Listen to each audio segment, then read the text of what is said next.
Lectura del libro de los Hechos de los Apóstoles. En aquellos días, al crecer el número de los discípulos, los de lengua griega se quejaron contra los de lengua hebrea, diciendo que en el suministro diario no atendían a sus viudas. Los 12 convocaron al grupo de los discípulos y les dijeron: «No nos parece bien descuidar la palabra de Dios para ocuparnos de la administración. Por tanto, hermanos, escoged a 7 de vosotros, hombres de buena fama, llenos de espíritu y de sabiduría, y los encargaremos de esta tarea. Nosotros nos dedicaremos a la oración y al ministerio de la palabra». La propuesta les pareció bien a todos y eligieron a Esteban, hombre lleno de fe y de Espíritu Santo, a Felipe, Prócoro, Nicanor, Timón, Parmenas y Nicolás, prosélito de Antioquía. Se los presentaron a los apóstoles y ellos les impusieron las manos orando. La palabra de Dios iba cundiendo y en Jerusalén crecía mucho el número de discípulos. Incluso muchos sacerdotes aceptaban la fe. Palabra de Dios. Te alabamos, Señor. Que tu misericordia, Señor, venga sobre nosotros como lo esperamos de ti. Que tu misericordia, Señor, venga sobre nosotros como lo esperamos de ti. Aclamad justos al Señor, que merece la alabanza de los buenos. Dad gracias al Señor con la cítara. Tocad en su honor el arpa de 10 cuerdas. Que tu misericordia, Señor, venga sobre nosotros como lo esperamos de ti. Que la palabra del Señor es sincera y todas sus acciones son leales. Él ama la justicia y el derecho, y su misericordia llena la tierra. Que tu misericordia, Señor, venga sobre nosotros como lo esperamos de ti. Los ojos del Señor están puestos en sus fieles, en los que esperan en su misericordia, para librar sus vidas de la muerte y reanimarlos en tiempo de hambre. Que tu misericordia, Señor, venga sobre nosotros como lo esperamos de ti.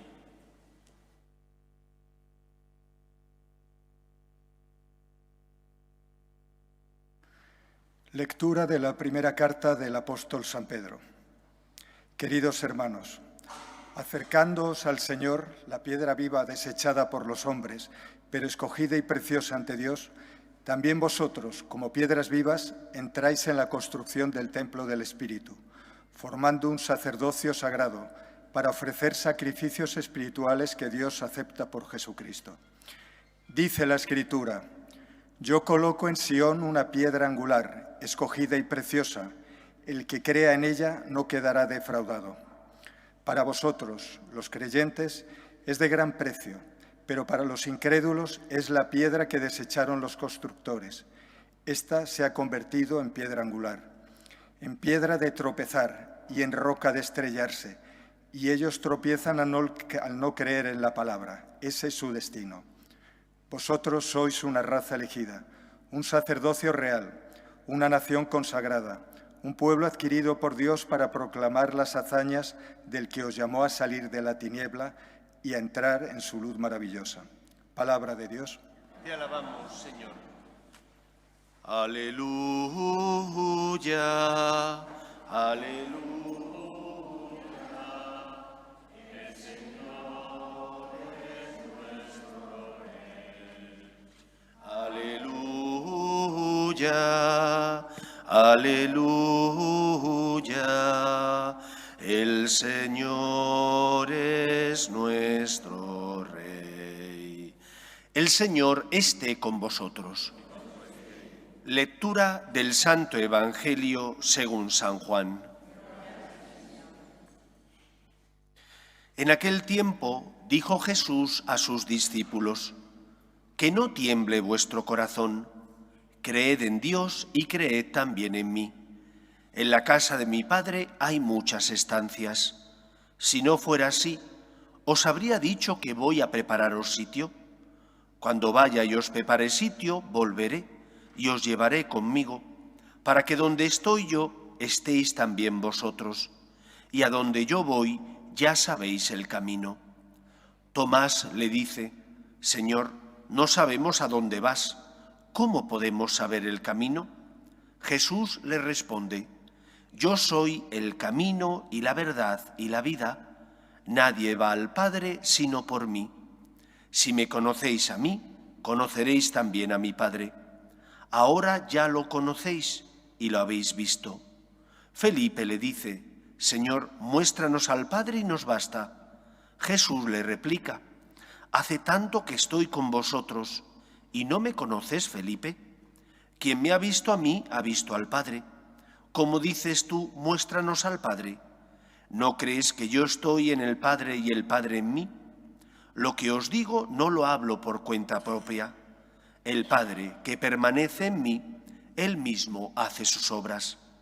Creedme, yo estoy en el Padre y el Padre en mí.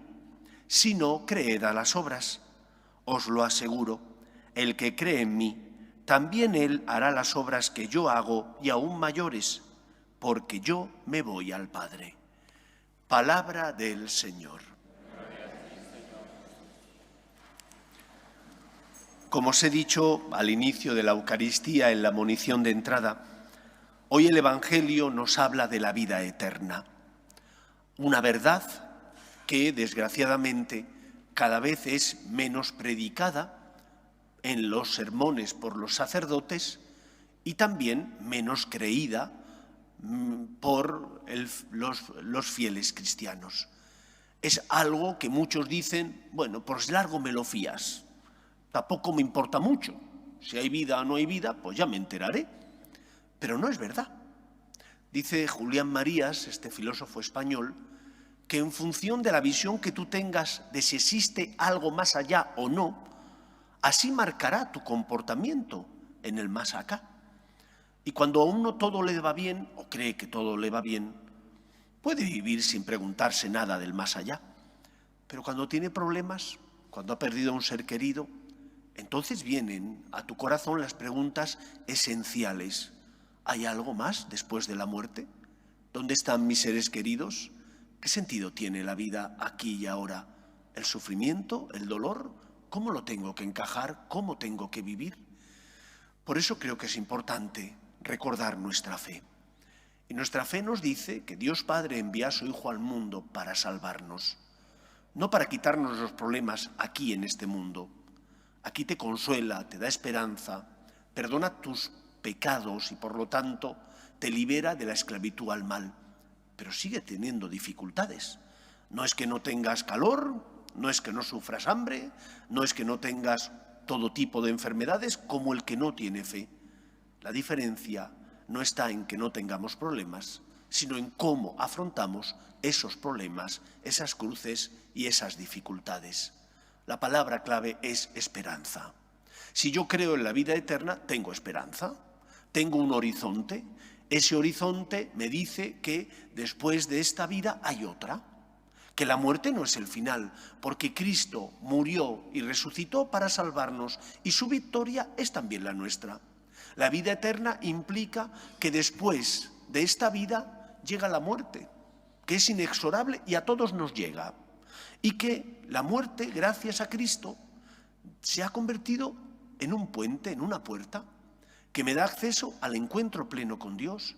Y mi esperanza me dice que gracias a Jesús, que pagó el precio contraído por nuestro pecado y que es el que nos prepara la morada en el más allá, gracias a Él, a su salvación, a su muerte y resurrección, mis seres queridos sé que están en buenas manos. No están en el olvido, están en manos de Dios y por lo tanto tengo que tener confianza en la misericordia divina y esperanza en la vida eterna. Esa esperanza me ayuda aquí a afrontar mis cruces y problemas porque las afronto desde la esperanza de saber que no estoy solo, que Dios me ama, que la muerte no es el final, que puedo darle un sentido a los sacrificios, dificultades, enfermedades, que mis seres queridos están en manos del Señor y por lo tanto mi vida aquí está marcada por esa esperanza que me ayuda a tener la certeza de que la muerte no es el final, solo es la puerta que da acceso a la vida eterna.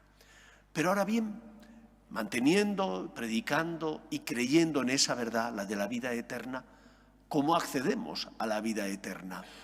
Dice Chiara Lubich, comentando este Evangelio, la fundadora de los focolares, que somos afortunados, tantos como, ahora que vienen los exámenes, si a un alumno tú le das las preguntas del examen final, se pone más contento que unas castañuelas, porque saber que te van a preguntar hace que te puedas preparar más concienzudamente las respuestas. Y que nosotros sabemos las respuestas, sabemos las preguntas y por lo tanto también las respuestas esenciales de la vida. Saber que hay vida eterna y que Cristo pagó el precio contraído por nuestro pecado, me enseña no solo a tener esperanza, sino a saber que me van a examinar. Pero es que ya sé de qué me van a examinar. Dice Jesús que nos van a examinar del amor. Y por eso Chiara Lubich, la fundadora de los focolares, les decía a los suyos: sois afortunados, porque sabéis que os van a examinar del amor. Y más en concreto, ella, para iluminar este pasaje, recordaba aquellas palabras de Cristo: venid benditos de mi Padre, porque tuve hambre, me disteis de comer, tuve sed, me disteis de beber. Por lo tanto, no te van a preguntar si te sabes el catecismo, que, hombre, tienes que saber la doctrina esencial de la Iglesia y tienes que creer en la fe de la Iglesia, porque si no crees en la fe que la Iglesia transmite, pues entonces ¿para qué vienes a misa? ¿O para qué te llamas cristiano? Pero no te van a examinar de que sepas, te van a examinar de que ames. Y de que ames viendo a Jesús que está presente en los necesitados. Tú tienes unos dones y talentos. Tendrás más o menos dinero, tendrás más o menos alegría, tendrás más o menos esperanza, pero tienes. Y el Señor te va a pedir cuentas de tus bienes materiales y espirituales, no solo de cómo los has utilizado en tu servicio, sino también en el servicio del que pasa a tu lado. Por eso el Evangelio de hoy nos dice: ojo, Dios te ama. Y porque te ama, Jesús pagó la deuda contraída por tu pecado. Pero para aceptar ese regalo, tienes que aprender a amarle a Él que está presente en la Eucaristía. Es el sacramento fuente de la vida del cristiano, pero a Él que está presente también en toda persona que te necesita. No hace falta que sea un pobre que no tiene que comer, ese también es Cristo. Pero Cristo es también tu esposo o tu esposa, cuando necesitan algo de ti. O Cristo son tus hijos, cuando necesitan que tú seas fiel a la verdad y les enseñes a distinguir el bien del mal. Es como cuando uno va a coger el coche. Pues oye, primero tiene que haber hecho un examen para tener el carnet de conducir, conocer las señales, saber cómo tiene que interpretarlas, para de esa manera no tener un accidente. Ahora que los coches son tan modernos y tienen tantas cosas, que si freno eléctrico, que si limitador de la velocidad, que si las luces que se encienden solas, pues cuando uno se compra un coche tiene que experimentar y aprender todo lo que ese coche tiene. ¿Para qué? Para no tener un accidente, para no tener problemas y saber sacarle todo el provecho al mismo. Que hayamos conocido a Dios, que Él haya invertido tanto por nosotros enviando a su Hijo al mundo, que Él nos regale la salvación, implica que yo también tengo que seguirle viviendo como Él me ha enseñado. Y por lo tanto, los dones que yo tengo, Dios me los dio para mi beneficio, sí, pero también para construir un mundo más justo y mejor, también para promover la justicia y la verdad en el mundo, también para ayudar a Cristo que sufre y pasa en el necesitado. Y tú tienes que sentirte llamado a auxiliarle. Cuando Cristo quiere explicar cómo tenemos que tratar al prójimo, Él cuenta la parábola del buen samaritano. Y en esa parábola del buen samaritano, el Señor atiza, por una parte, a los letrados, los levitas, que eran letrados expertos en la ley, conocían pero no aplicaban la ley, y por otra parte a los sacerdotes judíos. Y dice en esa parábola que pasa un levita, da una vuelta en torno al que han apaleado y han dejado al borde del camino, y como él no le ha hecho ningún mal, da una vuelta y se marcha. Y se marcha justificado, dice el Señor. Pero es que viene un sacerdote judío y hace exactamente lo mismo. Él no le ha hecho ningún mal, da una vuelta en torno a él y se marcha justificado. Y viene un samaritano, que son primos hermanos de los judíos y se llevaban bastante mal, y es el samaritano el que tiene misericordia. Se complica la vida, coge al que han apaleado, lo cura, lo pone en su cabalgadura, lo lleva a la posada y paga lo que va a costar su manutención. Y le dice al posadero, y si algo más te debo, cuando venga de vuelta, pasaré para ver si te tengo que pagar más. Y pregunta a Jesús, ¿cuál se comportó como prójimo? Y sus discípulos dijeron, el que tuvo compasión. Así tenemos que obrar nosotros. Hemos de vivir como personas que tienen compasión. Primero porque hay alguien que la tuvo antes contigo, que te amó primero. Ese es Dios. No fuiste tú el que amaste primero a Dios, es Dios el que te amó primero, para eso te creó. Y cuando nuestros primeros padres introdujeron el mal en el mundo y debido a ese mal en el mundo todos tenemos la espina clavada del pecado original, Dios Padre envía a su Hijo al mundo para salvarnos. Dios tiene misericordia de nosotros, tiene compasión de nosotros y así nos tenemos que comportar nosotros con los demás. ¿Cuál suele ser la actitud de muchos cristianos? A veces somos comodones, echamos la vista a otro lado para no complicarnos la vida, porque sabemos lo que tenemos que hacer. No es que no veamos a Cristo en el necesitado, lo vemos, lo identificamos, sabemos de sobra porque tenemos conciencia qué es lo que hay que hacer, pero no queremos complicarnos la vida. Si no te complicas la vida, no estás siguiendo a Jesús, que es el camino que te lleva a la vida. Si no te complicas la vida porque no quieres ser generoso con tu dinero, con tu tiempo, con tus bienes materiales y morales, no le estarás diciendo al Señor que deseas entrar en la vida eterna. Y después, dice Jesús, el Señor dirá, venid benditos de mi Padre porque tuve hambre. Marchad malditos porque tuve hambre y no me disteis de comer. Y dice que le contestaron, Señor, ¿y cuándo te vimos con hambre o con sed y no te alimentamos? Y él dijo, cada vez que no lo hicisteis con uno de estos mis pequeños hermanos, a mí no me lo hicisteis. Te van a examinar. ¿Sabes las preguntas? Prepárate, por tanto, para las respuestas. Prepárate no solo intelectualmente, no solo tienes que saber las respuestas, tienes que haber vivido como el Señor te enseña, porque Él es el camino que te lleva a la salvación, que te lleva a la vida.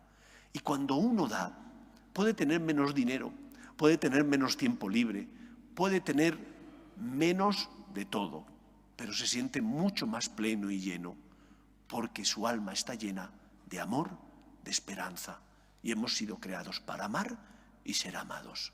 Por lo tanto, no lo dudes. Tienes esperanza porque crees en el amor de Dios y en la vida eterna. Tienes conciencia, tienes luz porque sabes cómo Cristo vivió. Imítale, amando como Él amó, viéndole presente en los pobres, en los que te necesitan, es decir, compartiendo tus bienes, complicándote la vida para ayudar a Cristo que sufre y te pide ayuda. Que el Señor pueda contar con nosotros.